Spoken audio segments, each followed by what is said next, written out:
Juste la parole encore à notre dernière intervenante de ce soir, de cette table ronde. On applaudit Sophie Swatton qui enseigne à l'Université de Lausanne. Merci d'être là avec nous, Sophie.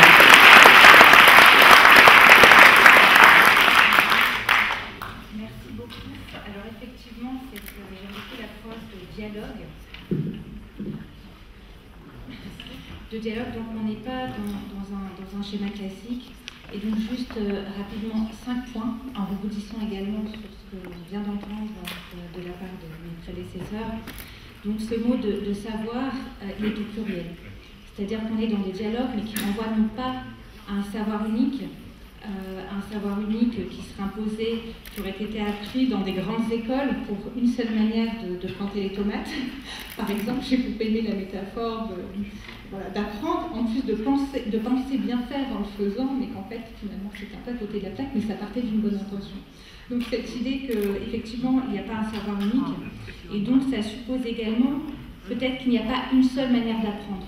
Et ce qu'on nous apprend, on est dans une école, aussi aujourd'hui, symboliquement, c'est très sympathique de pouvoir faire ici, c'est que ce n'est pas d'utiliser qu'une partie de notre cerveau dont Bergson expliquait qu'on avait besoin, la science, de prise sur le réel, de découper le réel, mais d'être dans une approche un peu plus globale, des savoirs, je dirais, au pluriel. Mais deuxièmement, pour entendre qu'on n'est pas dans une conception unique du savoir et descendante, top-down, ça veut dire qu'on est déjà dans un autre paradigme. C'est pas anodin de parler de dialogue, et pas de monologue, et de ne pas imposer quelque chose qu'on connaît, qu'on a appris et qu'on pense être la meilleure voie.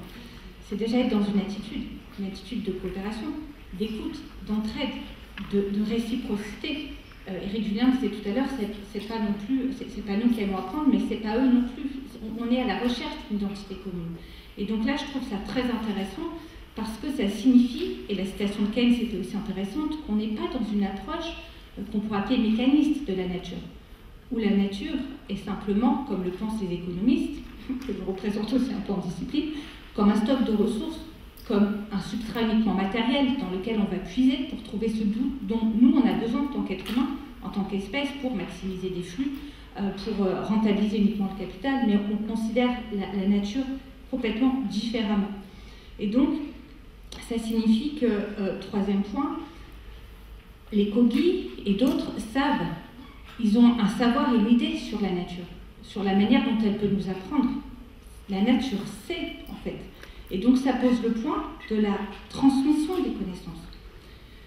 Comment est-ce qu'on transmet ces savoirs-là? Encore une fois, dans une école, comment est-ce qu'on peut expliquer que la nature sait, que l'on peut se connecter à des savoirs qui sont des savoirs traditionnels, qui sont des savoirs antiques, mais qu'on ne va pas pouvoir distribuer. Donc je dirais, cette question de la transmission à l'essentiel, et dans ce projet, elle me touche beaucoup sur la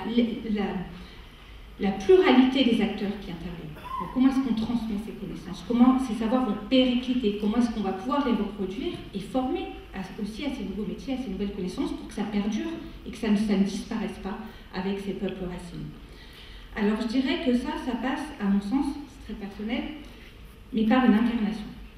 Une incarnation comment? Sur un territoire d'abord. On a des géographes, on parle du canton de Genève, donc c'est pas anodin. Pourquoi Genève? Pourquoi le territoire? C'est un peu l'objet aussi de la table ronde. Mais parce que ce territoire a été choisi, et c'est pas un hasard s'il a été choisi. On est bien à Genève, donc il se passe quelque chose. Donc c'est comment ça peut s'incarner, je dirais, à la fois sur un territoire, donc spatialisé, cette dimension spatiale elle est fondamentale, en prenant en compte qu'est-ce qui fait la particularité de Genève, de son lac, de ses montagnes, etc. Et en même temps, incarner un autre niveau qui est celui des personnes, des communautés, individuellement. Comment on l'incarne aussi dans notre propre ressenti. C'est pas juste un savoir théorique, c'est comment on peut aussi l'incarner, le comprendre. Et là, j'ai envie de rebondir, c'est mon quatrième point, sur des mots qui m'ont touchée de la part de René et Philippe Bunkers, si vous me permettez de vous appeler par vos prénoms. Donc je vais évoquer des mots qui vibrent, parce qu'on parle de vibration, d'énergie, qui ont résonné, je trouve, c'est le mot de ressenti spirituel. Revivifier le chemin en soi. Harmonie. Eau. Ministre spirituel. Mont Blanc sacré. Site sacré. Esprit. Grand esprit. Cosmos. Taïwana. Confédération colombienne. Transition dans l'art de vivre. se réinventer face à une force agressive. Parler avec des pierres. Les arbres parlent. J'ai envie de dire, c'est la magie de l'enfance, en termes de dialogue qu'on peut trouver entre la magie de l'enfance et des connaissances scientifiques les plus poussées.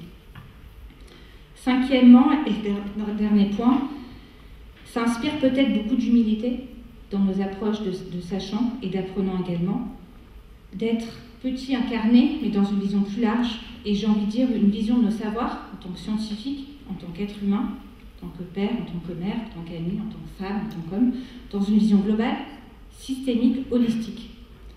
Ce qui veut dire aussi une autre approche du soin, si on pense à Canguilhem, qui était philosophe et médecin, qu'est-ce qui est normal, qu'est-ce qui est pathologique, une autre manière de soigner, une autre manière de percevoir la Terre, peut-être comme notre sphère d'appartenance première également, et puis une double dimension de la spiritualité qui rejoint peut-être, et là c'est une piste que je vous propose, la double dimension de la transmission chez les peuples racines.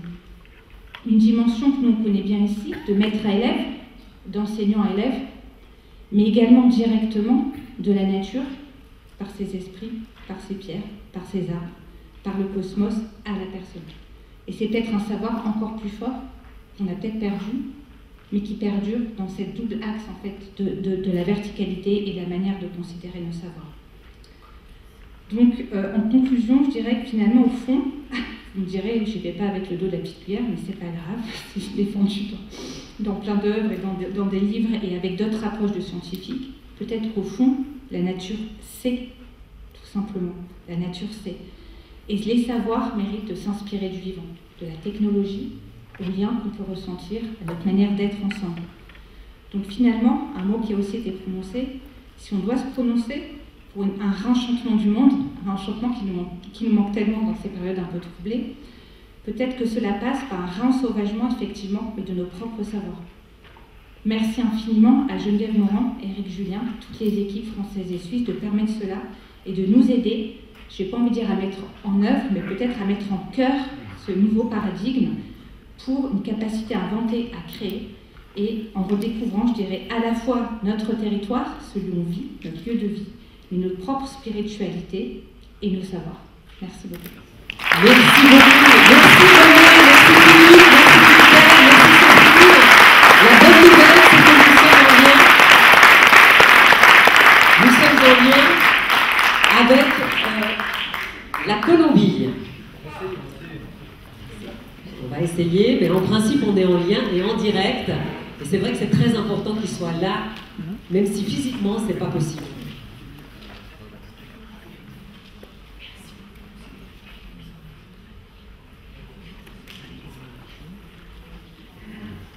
Ça marchait tout à l'heure. Et ça va marcher. Et puis autrement, j'aimerais remercier et féliciter Michael Lézé. Est-ce que tu peux te lever? Oui, c'est lui qui a réalisé le film de 7 minutes sur Genève et les conduits et ce projet. On peut l'applaudir. Et si jamais on n'arrive pas à une connexion, il a enregistré il y a quelques jours. Et oh là là, nous sommes en direct, mesdames et messieurs.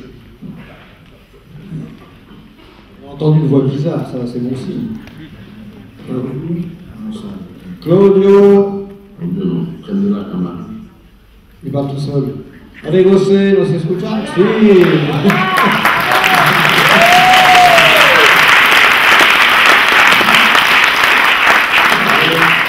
Allô. On vous voit pas, enfin je vous entends pas. On est là. On va essayer de jouer à la requête. On le fait comme ça. On va vous passer à Ringo-16. Et nous on t'entend. Vous imaginez le court-circuit technologique.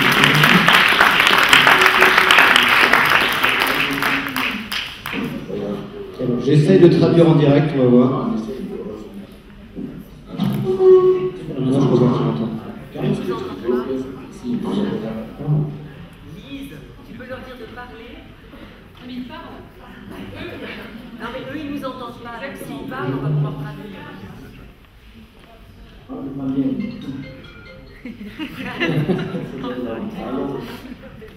Allô Claudio. Le téléphone, ça marche toujours. Hein. Claudio. Vous m'entendez? Si. Ok. Buenos días, mi nombre es Arregosés Conchacalas. Bonjour, mon nom c'est Arregosés Conchacala. Soy co-gobernador de la organización Buenaventura Taironas. Je suis gouverneur de l'organisation Buenaventura Taironas pour les colis. Voilà, c'est tout.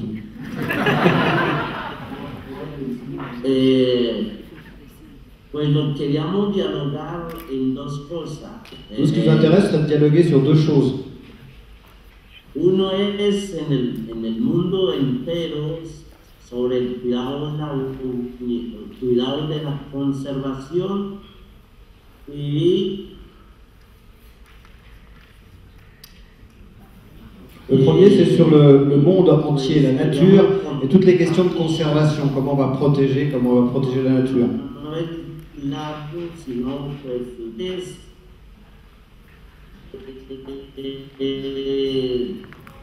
la vida solo coges a luna, entonces pues todos seres vienen a luna, pues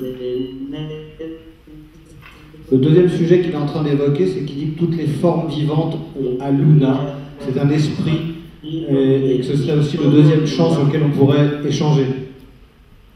J'essaie de capter. Hein. Y pues en nuestro idioma, Luino es la montaña que está abajo, Luino es lo que crece, Luino es como la vida, y el otro nos muestra es la montaña que está arriba. Entonces esa es lo que la vida del Luino es lo que quería compartir todo el mundo y estuviéramos atentos, de tener cuidados, donde parten de la vida de unos, es lo que quería compartir. Ce qu'il voulait nous dire, c'est que dans leur culture, il y a un mot qui s'appelle Gwenwe qui désignerait tout ce qui est sur un territoire mais qui est invisible, qu'on ne voit pas, les énergies qui font que les choses se déplacent, les phénomènes se passent, et que c'est aussi ça qu'il aimerait qu'on puisse aborder et échanger, c'est ça qu'il voulait nous partager. Et ils ont un mot aussi qu'ils utilisent, que j'ai entendu, qui est Shendukwa, qui désigne toutes les énergies qui se mettent en place quand on crée du déséquilibre. Alors, pour eux, c'est des glissements de terrain, c'est du réchauffement climatique, enfin tout ce qu'on connaît. Pour eux, c'est la nature qui, comme le Gwinoué, les énergies invisibles ne sont pas respectées, la nature se charge de rééquilibrer les choses en envoyant des énergies négatives qui font des glissements de terrain, du réchauffement climatique, des précipitations, etc. Otros que aquí nos dio las preguntas, entonces cuando dice que ¿qué es la ley para Kogi? La ley para Kogi es el territorio ancestral. Kogi es el territorio ancestral. Il nous parle de la loi. Qu'est-ce que c'est la loi pour nous? C'est pas la loi des hommes qu'on fait et qu'on change quand ça nous arrange. Pour eux, l'idée de loi, ça vient du territoire. C'est le territoire qui transmet et qui enseigne la loi. Otro, ¿qué es el territorio? ¿Qué es la montaña? Ya lo dije, es el Luinoe y Nuhuatla, es la montaña que está cubierto la Sierra Nevada, es el territorio ancestral. Et dans cette vision des choses, les montagnes ont été créées pour nourrir cette énergie qui fait grandir les choses. Donc ils parlent des montagnes en disant, en fait, il y a eu le haut, il y a eu le bas, et donc la création des montagnes a déclenché les énergies qui ont permis la vie sur Terre. Otros, en lo espiritual, para nosotros la espiritualidad es el alma que están dicho, el alma de la vida del alma, que va más allá del mundo científico indígena y el mundo científico externa, pues creo que son las cosas que están viendo a la afectación mundial. Es lo que aquí la pregunta hace el científico, nuestro científico es nuestro hermano que ven más allá en la espiritualidad y físicos. Et dans l'idée de spiritualité, pour eux, quand on évoque l'idée de spiritualité, c'est bien plus que notre science Kogi, c'est plus que votre science à vous, c'est même plus que ce qu'on peut capter, c'est quelque chose qui nous dépasse complètement. Quand on évoque cette idée de spiritualité, c'est aussi ça qu'on aimerait un petit peu pouvoir échanger avec vous. Otro, ¿qué consejo nosotros podemos dar al pueblo Kogi? El consejo es, Quel conseil pourrez-vous donner? el consejo es cada uno, individuales, familiares, tener mucho cuidado con la naturaleza. La educación parte personal de cada uno, que vivamos muy educados con las naturalezas. Es lo que el pueblo Kogi se educa con la tierra, con el árbol, es la convivencia, educar, no simplemente usarlas, sino es como reinvertir nuevamente el pensamiento a la madre naturaleza.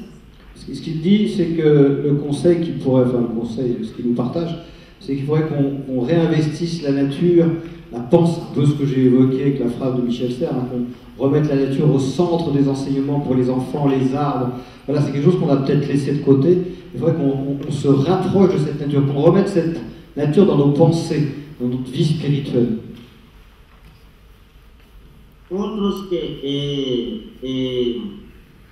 Otros para las tierras, como el pueblo Kogi, con la tierra vivimos con cuidadosa, con la tierra, con el agua, con otros. Il faudrait qu'on prenne plus soin de la terre et de l'eau. Todo lo que consumimos, Tout ce qu'on lo mange, usamos, tout ce qu'on utilise, nuevamente lo reinvertimos en el pensamiento para que siga dándose la fruta de agua, naturaleza y de frutas, nos vaya dando bastantes. Lo que hacemos es reinvertir pensamientos, todo lo que hemos usado nuevamente y volver a sembrar en él para que haya una fortaleza naciendo. En fait, tout ce qu'on mange, tout ce qu'on pense, tout ce qui se passe en nous, après ça revient dans la nature. Là, c'est moi qui rajoute ça, c'est qu'il dit souvent, si on a des pensées négatives, on remet des pensées négatives dans la nature. Si on a mangé des choses de mauvaise qualité, on va remettre des choses de mauvaise qualité dans la nature.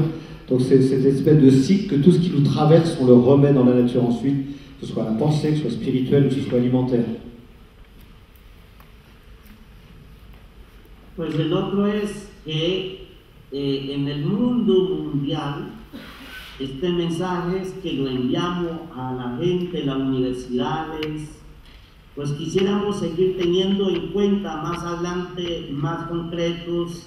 Queremos seguir dialogando el cuidado del mundo, cuidado del agua, cuidado de la vida, cuidado de los pensamientos. Entonces, pues creo que ese es la gran dialogue que compartimos por segundo. On aimerait bien pouvoir élargir ce dialogue des universités, d'autres gens. C'est vraiment le message qu'on voudrait vous faire passer, c'est qu'il faut qu'on nourrisse ensemble ce dialogue pour réfléchir ensemble sur comment protéger l'eau, protéger la nature. En tout cas, avoir une nouvelle pensée pour faire ça. Et ce serait vraiment intéressant qu'on élargisse cette manière de fonctionner ensemble. Esperamos acá, en medio del mensaje de Shendukwa, solamente quería explicar en el mundo, Shendukwa es el temblor. Shendukwa, le nom de l'association. Por eso es que el mensaje no es temblor, pero estamos haciendo como un temblor, dándole el mensaje mundial para que estemos un poco viéndonos, moviéndonos y para que estemos trabajando día a día para mucho mejor para las nuevas generaciones. Le mot de Shendukwa en fait veut dire plusieurs choses, ça veut dire les tremblements de terre, ça veut dire les glissements de terrain, le réchauffement climatique, mais ça veut aussi dire l'énergie qui essaie de rééquilibrer les choses. Et finalement, il aimerait qu'on soit de plus en plus nombreux à envoyer ce message, cette énergie, qu'on essaie de rééquilibrer les choses et avoir une nouvelle pensée, en tout cas soigner notre pensée, et si ce n'est pas pour nous, au moins pour les générations futures. Gracias. Bueno, entonces finalizo, lo invito, sigamos teniendo este diálogo corto y más adelante podemos conversarnos más más profundas con todas las gentes, porque en este momento hoy en día lo exige el mundo estar permanente en diálogos. Là, c'est bien qu'on continue à se parler encore un petit peu, mais ça va être encore mieux quand on va pouvoir avoir des vrais temps de dialogue pour approfondir toutes ces questions et vraiment travailler ensemble pour garder l'équilibre et la santé du monde. Muy bien. Buenos, entonces termino diciendo, Je termine esta en no vous es disant, primera vez, sino que esto no es primera vez, sino que siempre tenemos que tener contactos, dándonos enseñanza. Yo aprendo de ustedes y ustedes aprenden de mí. Entonces es un camino largo, pero ahí estaremos enseñando mucho aparte. ce que j'aimerais, c'est que moi j'apprenne de vous, que vous appreniez de moi. C'est un long chemin qu'on va commencer ensemble, et moi aussi je vais beaucoup apprendre de vous. Merci beaucoup.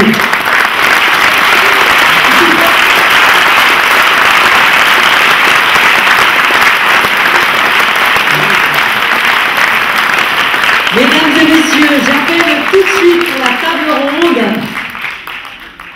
Béatrice et Gilbert Crémer-Cochet. Oh là là. Merci de venir à la table. J'appelle également Béatrice Milbert, Denis Chartier et Anna Maria Lozano. Merci de venir à la table. Un prototype de diagnostic a été réalisé dans le DIWA en 2018. Vous y avez participé et ce sera vraiment très intéressant de vous entendre à ce propos. Est-ce que je peux demander à Béatrice et Monsieur Cochet de commencer par témoigner de ce que vous avez vécu. Donc, techniquement, vous avez passé, il y avait des scientifiques, des co-guides, vous avez été voir le territoire et ensuite vous avez échangé sur ce que chacun voyait. Comment ça s'est passé et qu'est-ce que vous en avez retiré?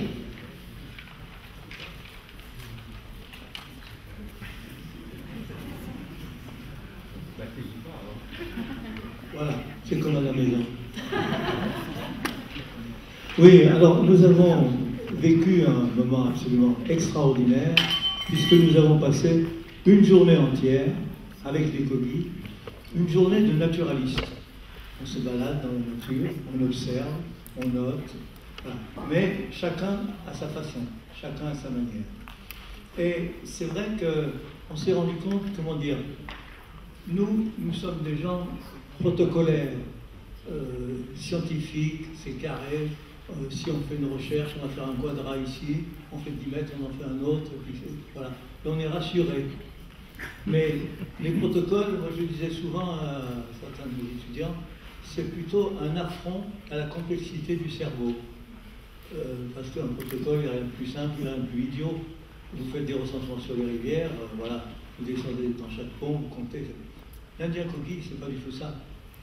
Et on les a observés, et on s'observait mutuellement. D'abord, ils ont toujours le regard écarquillé à observer tout ce qui est autour d'eux, en permanence. C'est-à-dire qu'ils n'ont pas ce moment où on est dans la nature et puis on se laisse aller. Et puis, non, non, toujours les yeux grands ouverts, etc. Et on avait l'impression véritablement qu'ils avaient des moyens de perception que nous n'avions pas. Parce que, à la fois, le diagnostic était sûr, précis, mais rapide, très rapide, instantané.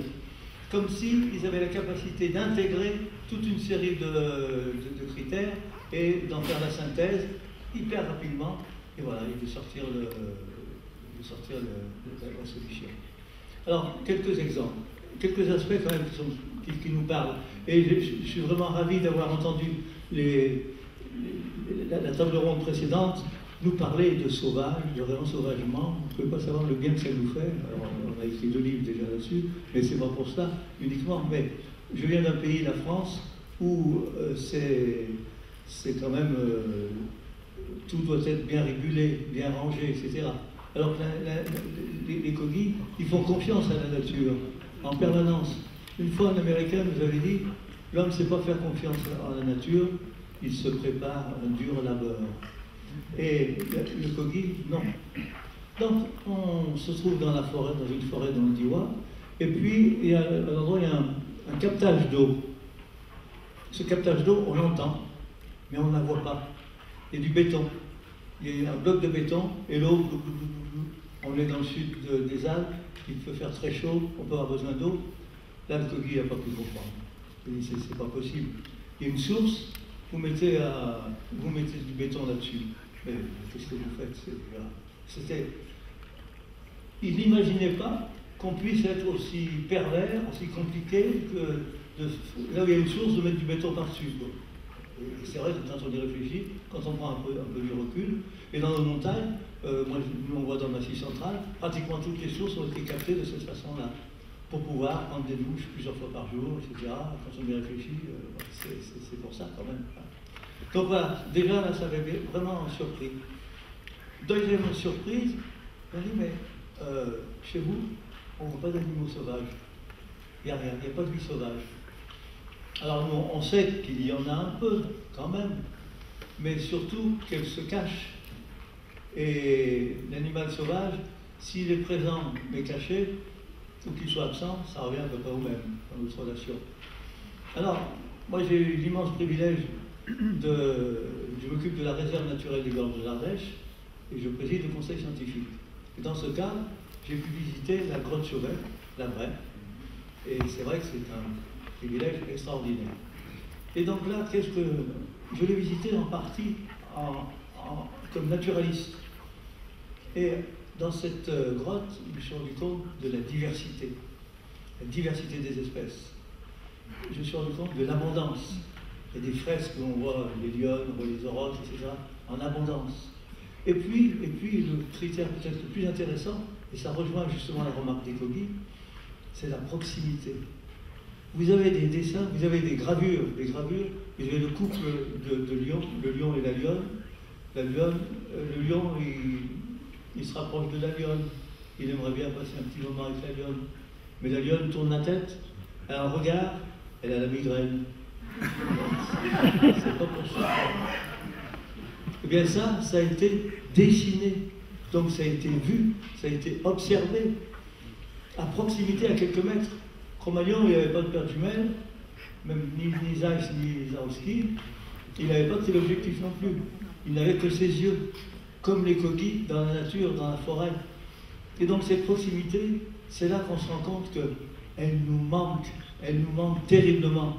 Et c'est ce que veulent dire les coquilles quand ils veulent des forêts avec de la faune, avec l'autre, comme vous l'avez fort bien dit Philippe, le sauvage, c'est l'autre, c'est l'altère. Et donc on en a besoin absolument. Et comme l'a très bien évoqué Robert Hénard, bien sûr, dans tous ses ouvrages. Et on doit revenir justement vers cette période-là. Alors, simplement, je ne vais pas trop monopoliser la parole, parce que je n'ai pas l'habitude de parler aussi longtemps à la maison.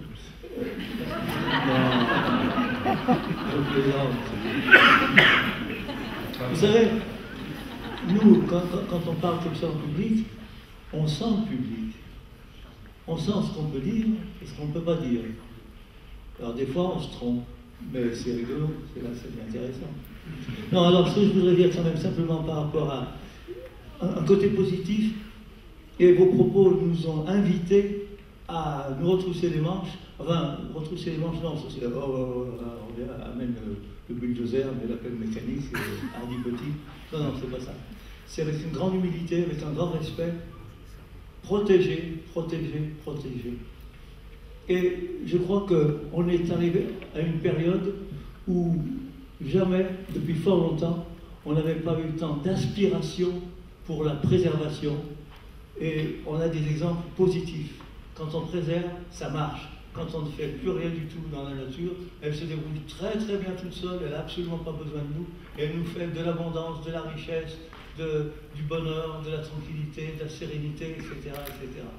Eh bien, voyez-vous, en Europe, en 2019, pour la première fois depuis peut-être 140 ans, le loup s'est reproduit avec une meute à chaque fois dans tous les pays d'Europe, sans exception.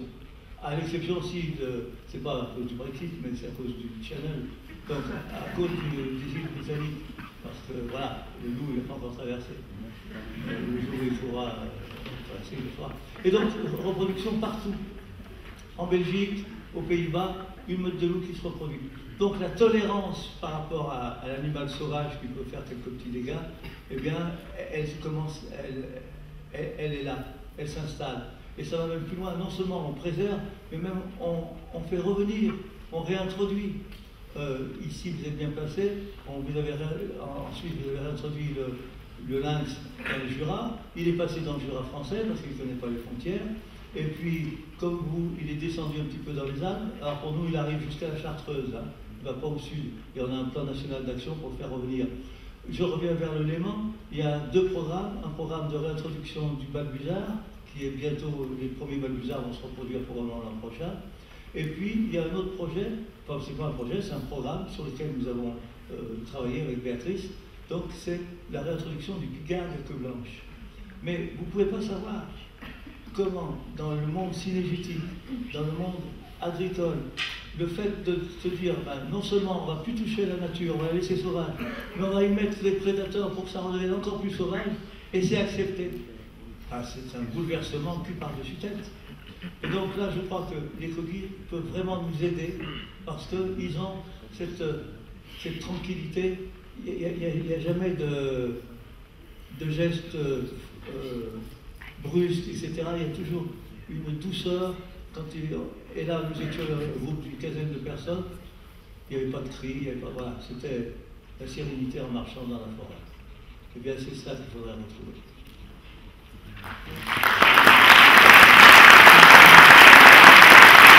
Merci infiniment, Béatrice Cochet.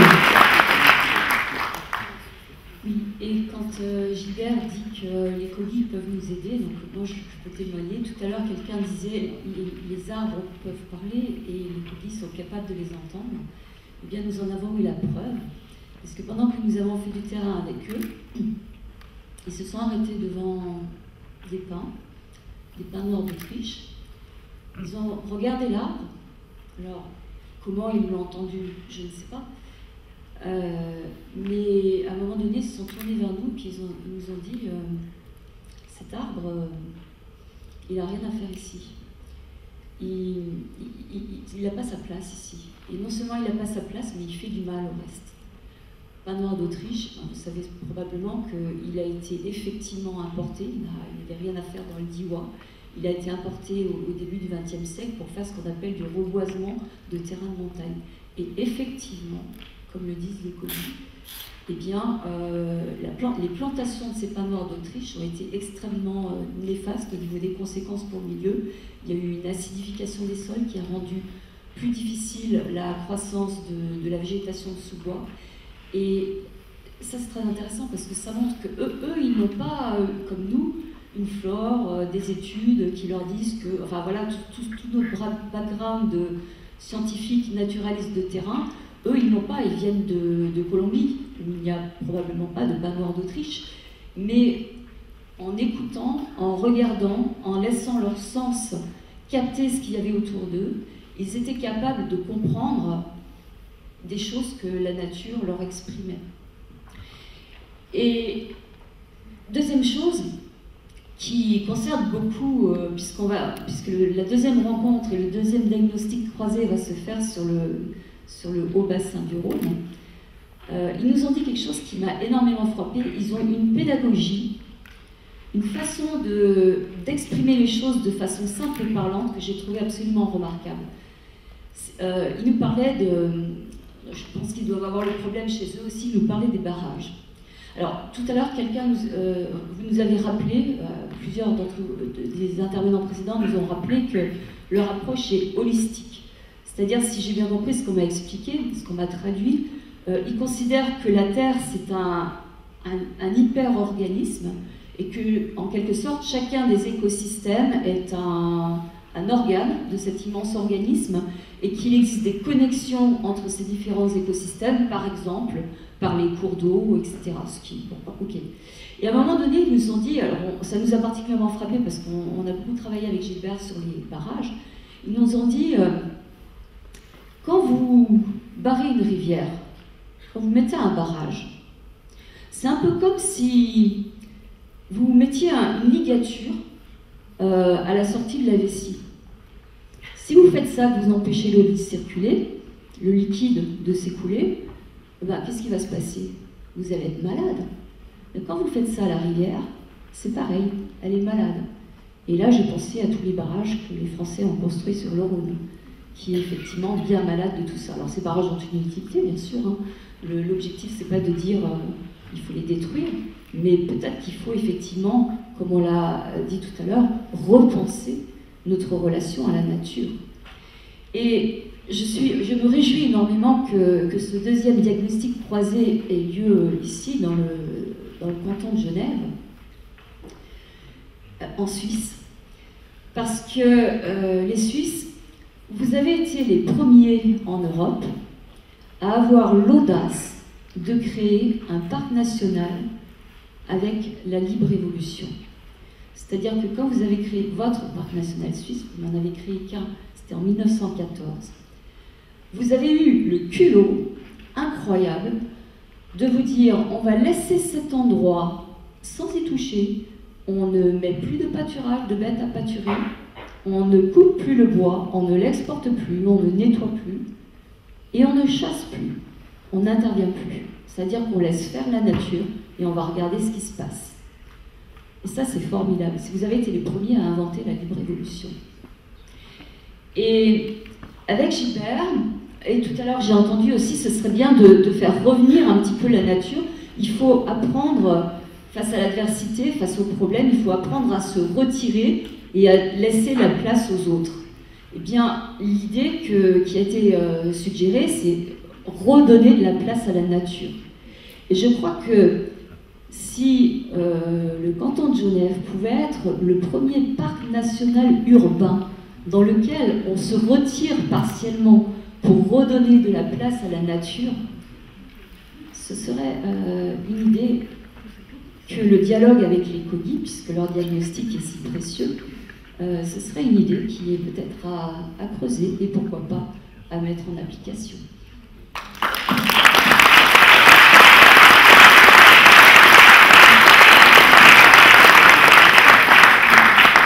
Merci beaucoup. La parole maintenant à Anna Maria Lozano, qui arrive aussi spécialement pour nous ce soir de Colombie.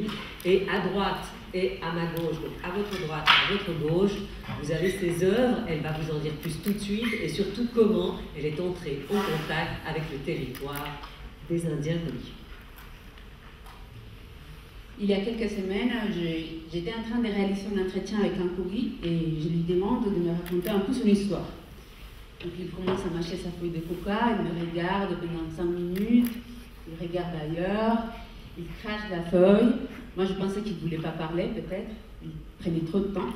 Et puis il me dit tu veux que je te raconte mon histoire depuis le ventre materne ou avant?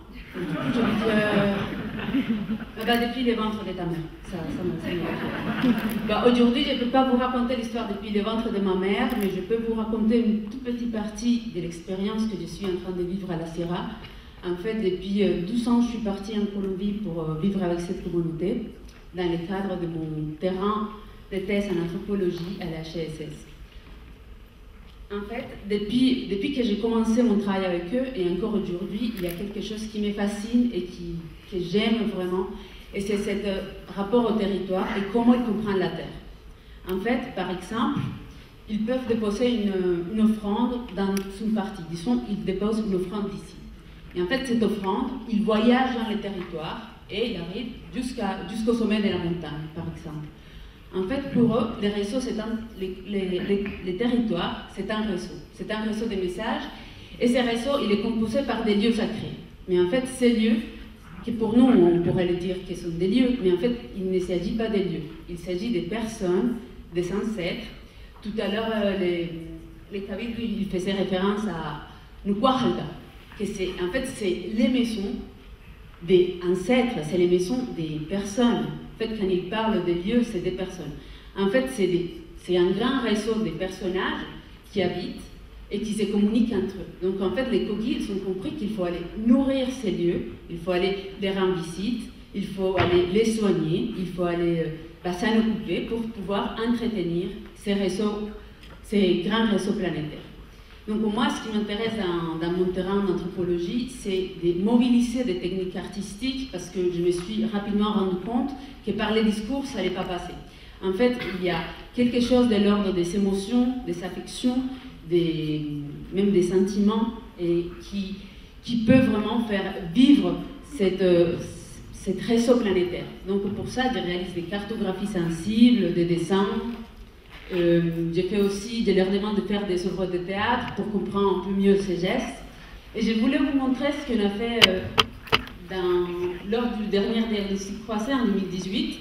En fait, comme on vous a raconté, on a fait un travail de terrain. Donc on est allé visiter les terrains de la comtesse et de la ville.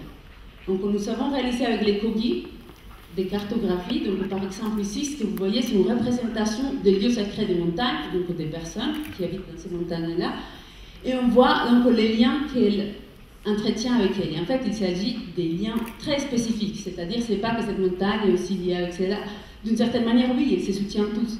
Mais il y a une relation hiérarchique entre elles, c'est-à-dire qu'il y a une montagne, elle peut ordonner à une autre ce qu'elle doit faire.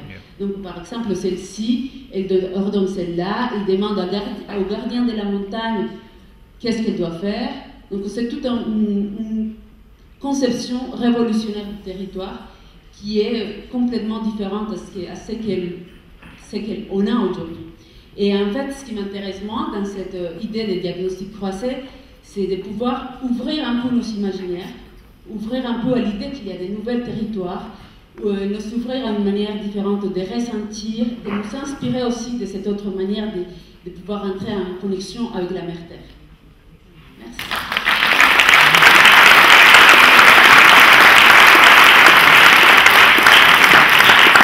Merci beaucoup, Béatrice Milder. Je voudrais remercier déjà d'avoir pu entendre le chef Kogi nous parler, comme il a parlé tout à l'heure. Et je me réjouis tellement de pouvoir à nouveau faire ce deuxième diagnostic croisé. Je pense que ce que nous avons vécu la première fois dans le DIRA était absolument exceptionnel. En fait, il y avait plusieurs d'entre nous qui sont allés sur le terrain.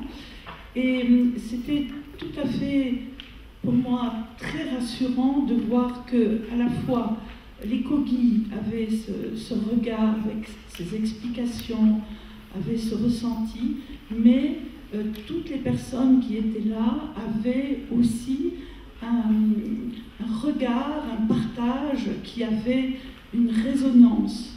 Et tout cela fonctionnait extraordinairement bien. Ça, je trouvais, et d'ailleurs, ces œuvres, ça m'a réjoui quand je les ai vues toutes les deux, parce que je vous ai vu les faire ensemble avec les Kogi et toutes retracer effectivement ces liens entre les différentes montagnes, entre les cours d'eau, entre les forêts, entre les animaux, entre les arbres, et la profondeur de la terre, et de voir que tout ça était dans une harmonie parfaite et qu'il pouvait y avoir effectivement des discordances, mais ces discordances, elles étaient captées par chacun. Et on pouvait effectivement, à travers les partages qu'on a fait, voir que cette communication entre les Kogi et nous était d'une possibilité et d'une richesse incroyable et que ça fonctionnait merveilleusement bien. Merci Eric pour ce que tu as fait, parce que ça a été pour moi une expérience extraordinaire. Donc, Eric m'avait demandé de venir parler de l'eau, et en particulier de la mémoire de l'eau. Et donc, effectivement, j'ai parlé de toutes les connaissances que j'avais, de l'application de la physique quantique, à la biologie, à la médecine. Et en face de moi, j'ai eu un être extraordinaire, une femme Kogi qui s'appelait la Saga Narcissa, et qui a parlé de l'eau, après que j'ai expliqué effectivement la mémoire de l'eau, et ce qu'elle m'a transmis, ce qu'elle nous a transmis, était effectivement d'un autre ordre, c'est-à-dire que l'eau, c'est la femme, et quand on maltraite l'eau, on maltraite la femme, et quand on maltraite la femme, on maltraite l'eau. Et comme vous avez très bien dit, effectivement, les barrages, les captations d'eau, les tuyauteries, tout ça pour eux rend de l'eau malade. Et cette eau malade nous rend malade. Donc effectivement, c'était un autre enseignement, d'une autre dimension. Et à la fin, elle disait, l'eau, c'est la pensée. C'est très important, l'eau, pour nos cellules, c'est très important aussi pour la pensée. Voilà, je pense que c'est des échanges d'un autre ordre qui nous amènent à reprendre en main notre façon de vivre, notre art de vivre, notre santé. En tout cas, moi, je suis partie de Paris. Hein. C'est vrai que c'était en 2018. Je suis arrivée à Genève en 2020. Et matin et soir, j'ai un bonheur de voir le Salève et le Jura dans le soleil couchant, dans le soleil levant. Et le rythme de la nature, j'en ai vraiment besoin. Et merci encore de cette initiation, de cette invitation. Merci infiniment. Merci et merci Béatrice d'être avec nous à nouveau. Denis, cette expérience, Denis Chartier. Alors, je vais commencer par vous dire que la dernière fois que je suis venu en Suisse, c'est il y a 20 ans. C'est pas que j'ai un problème avec la Suisse, hein, c'est pas trop sur mon axe de déplacement. Et c'était pour travailler sur le WWF et Greenpeace, donc, entre autres, mais surtout le WWF. Et donc, je suis venu interviewer des gens du WWF, de l'UICN, pour essayer de comprendre en quoi ils participaient à la résolution des problèmes environnementaux. Et après, je me suis mis à travailler sur... bon, voilà, ils y arrivaient plutôt bien, mais avec un certain nombre de problèmes, etc. C'était une des conclusions de la thèse. Et puis après, j'ai travaillé en Amazonie sur des modes de développement alternatifs, j'ai travaillé dans les grandes conférences internationales, je me suis occupé du brevet d'écologie politique. Et je vous dis tout ça parce que tout ce petit parcours, qui est très court, il m'a conduit à me rendre compte d'une chose, c'est que dans les propositions d'écologie politique que vous pouvez faire, vous pouvez comprendre ce qui se passait d'un point de vue scientifique, on comprend très bien qu'on est en train de dégrader très sérieusement les milieux et nos propres conditions d'existence, de façon très intense. On sait à peu près politiquement, économiquement, etc., comment il faut répondre, à peu près un peu les axes qu'il faudrait suivre, mais ça avance pas trop. Voilà, c'est le moins qu'on puisse dire. Et la conclusion à laquelle moi je suis arrivé dans mon petit coin, c'était qu'il fallait que je boive. J'ai des espoirs. Non, c'était qu'il fallait, en fait, peut-être qu'il manquait quelque chose de proposition d'écologie politique, et c'était peut-être une dimension sensible, une approche du vivant, en tout cas, une relation, une dimension affective avec le vivant. C'est-à-dire qu'en fait, on n'a pas forcément envie de protéger, de porter attention à quelque chose quand on la met à distance. Finalement, on ne voit pas très bien l'intérêt de la protéger. On protège toujours mieux, peut-être un peu ses proches, ou en fait, voilà. Donc il fallait peut-être retrouver une relation de proche à proche, intime avec le vivant. Et dans ce chemin-là, j'ai rencontré Eric, et en fait, je me suis retrouvé dans ce diagnostic. Et c'est exactement ce que font les coquilles. Ils ont une relation sensible au monde, mais aussi au vivant, du micro au macro. Et cette dimension-là, il y a beaucoup qui essayent de la toucher du doigt aujourd'hui. Hein, le travail scientifique un peu plus classique commence aussi à s'ouvrir un petit peu tout ça, très lentement. Voilà, de se mettre en dialogue et de saisir en fait la façon dont ils appréhendent ce monde est pour nous, à mon avis, quelque chose d'extrêmement important. Je préfère dire important qu'utile, parce qu'on va retomber dans quelque chose un peu d'utilitariste. Voilà. C'est même essentiel. Et je pense, dans le diagnostic, en fait, quand on s'est retrouvé, il y a eu plein de moments complètement en fait, magiques, même si c'était trop court, même si ça pose plein de soucis. Il y a des soucis de traduction, comment est-ce qu'on comprend vraiment bien ce qu'il nous raconte, etc. C'est pas simple, cette aventure. Loin de là. Ça pose beaucoup de questions. Est-ce qu'on ne va pas encore se remettre, nous, occidentaux, modernes, dans une position où on va finalement instrumentaliser encore ces savoirs? Voilà. Toutes ces questions-là, elles sont présentes. Mais je peux vous dire que dans les temps de rencontres qu'il y a eu, il y a des moments complètement magiques. Alors il y en a quelques-uns qui ont été déjà racontés. Je vous en ai raconté 2-3 qui pour moi ont touché. C'est par exemple, vous vous baladez quand on entre dans cette vallée, j'avais participé moi au pré-diagnostic territorial de géographes un peu classique. On va dans une bibliothèque, on regarde ce qui se passe depuis très très longtemps dans une vallée, on voit qu'il y a un peu de déprise agricole, il y a des petits soucis, on fait un peu de géologie, bon, on fait tout un tas de choses comme ça pour comprendre un petit peu ce territoire. Et puis on se balade un petit peu, on regarde un petit peu, on a 2-3 indicateurs qui permettent de voir s'il y a une déprise ou pas, quel est le type d'occupation des sols, etc. Voilà, les Kogi, eux, rentrent dans la vallée, et puis à un moment donné, ils s'arrêtent, ils disent « Ah, il faut qu'on demande l'autorisation d'entrée, là, parce qu'il y a le gardien des lieux. » Donc ça, on ne fait pas, nous, on rentre. Et effectivement, ce qui était peut-être surprenant, c'est que le gardien des lieux était connecté à l'océan. Alors, quand vous êtes dans la Drôme, à quelques millimètres, je ne sais pas combien d'altitude, ça peut paraître un peu surprenant. Sauf que si vous regardez la carte géologique de l'endroit où ils sont entrés en dialogue pour demander l'autorisation d'entrée, qu'ils ont eu, heureusement pour nous, eh bien, en fait, vous êtes sur des anciens, des restes de récifs coralliens, et si vous grattez un petit peu le sol, vous tombez sur des fossiles. Donc on était effectivement, il y a un lien très fort évidemment à l'océan. Vous pouvez aussi avoir, ils ont des espaces où ils peuvent aller chercher des informations sur le vivant, sur la Terre, etc. Ce qu'ils appellent des ESWAMAS, je ne suis pas vraiment spécialiste de ça, la salle ici bien plus compétent que moi sur ces questions-là. Mais ils ont identifié un endroit où ils pouvaient avoir ces informations dans leur mouvement, et voilà cet endroit, et c'était juste sur une ligne de faille, par exemple. Voilà. Donc, il y a un rapport au lieu, au milieu, qui est évidemment tout à fait passionnant, surprenant, complètement surprenant pour nous, parce qu'on est un petit peu devenu...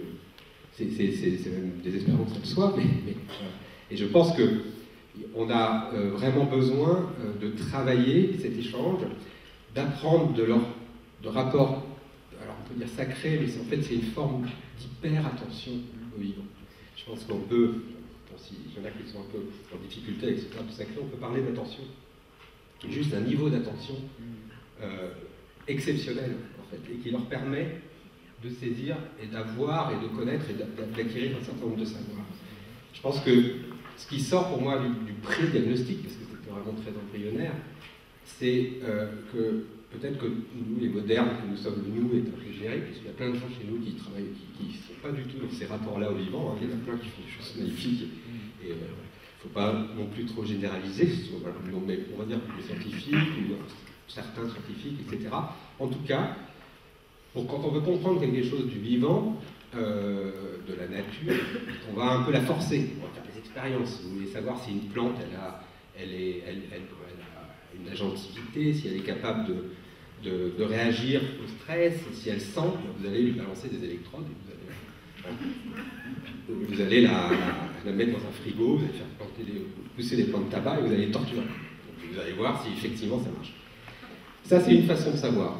On force le vivant pour qu'il nous révèle 2-3 secrets là, sous la pression. Et puis une autre façon, c'est de se laisser initier par le vivant. C'est un philosophe que j'aime beaucoup qui s'appelle Pierre Hadot. Il met en parallèle ces deux façons de comprendre et connaître les vivants. Il parle d'une version prométhéenne et une version plutôt orphique. En fait, c'est le vivant. Vous allez vous laisser initier, vous allez apprendre à recevoir en fait, ces messages, recevoir en fait. Et c'est ce qui a semblé pointer dans la façon dont les Kogi se sont déplacés sur ce territoire et dans la façon dont ils travaillent en fait avec ce territoire. Donc évidemment c'est absolument passionnant et avec toutes les prudences qu'il faut avoir dans ce type d'expérience, je pense qu'évidemment c'est très... Vous avez de la chance quand on Genèse de recevoir en fait, voilà, et d'avoir la possibilité d'accueillir encore peut-être ce dialogue en fait, parce que c'est vraiment de ça dont il s'agit. J'ai amené un livre avec moi parce que dans le train j'étais en train de lire un livre que j'aime beaucoup, j'ai terminé là-dessus. J'avais lu en anglais, mais c'est assez fin et poétique, donc je n'avais pas tout bien compris. Donc je l'ai relu en français, parce qu'il vient de sortir, et ça s'appelle « Tresser les airs sacrés » de Robin Wall-Kimmerer, Sasage ancestrale, science et enseignement des plantes.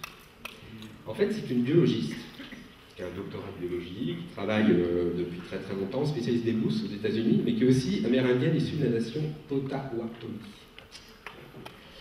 Et en fait, elle fait à elle toute seule le diagnostic,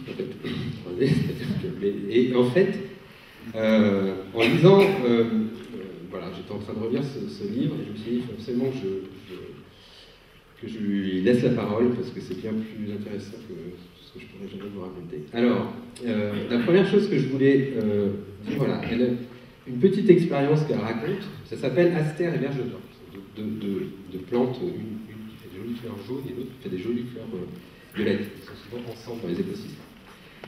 Alors, elle raconte comment elle est arrivée pour faire des études de botanique. Et en fait, il y a un professeur qui dit, voilà, expliquez-moi pourquoi vous voulez vous spécialiser en botanique. Elle dit, tenez son crayon droit, la pointe posée sur le formulaire d'inscription. Alors elle réfléchit un peu, etc. Et elle lui dit, je lui ai expliqué que j'avais choisi la botanique parce que je voulais savoir pourquoi les astères et les verges d'or étaient si beaux ensemble. Elle dit, je suis sûr que je souriais dans ma chemise de bûcheron à carreaux rouges. Pas lui. Alors lui, il lui répond, bon, si vous voulez en fait avoir des réponses à ça, il faut que vous fassiez une école d'art. Pas du tout ça de la botanique, n'importe quoi. C'est certainement pas comme ça que vous allez avoir des réponses. Et elle fait tout un développement assez joli. Et elle termine en disant ceci. Qu'est-ce que c'est là qui peut, voilà, que je vais garder. Pourquoi les verges d'or et les astères sont-ils si beaux ensemble? C'est un phénomène à la fois matériel et spirituel. Pour spectral, de la perception de la profondeur, parce qu'elle fait tout un développement sur comment on perçoit tout ça, etc. Lorsque je fixe trop longtemps le monde avec mon regard de scientifique, je vois se former une image rémanente du savoir traditionnel. La science et la connaissance traditionnelle pourraient-elles être l'une violette, l'autre jaune, ou encore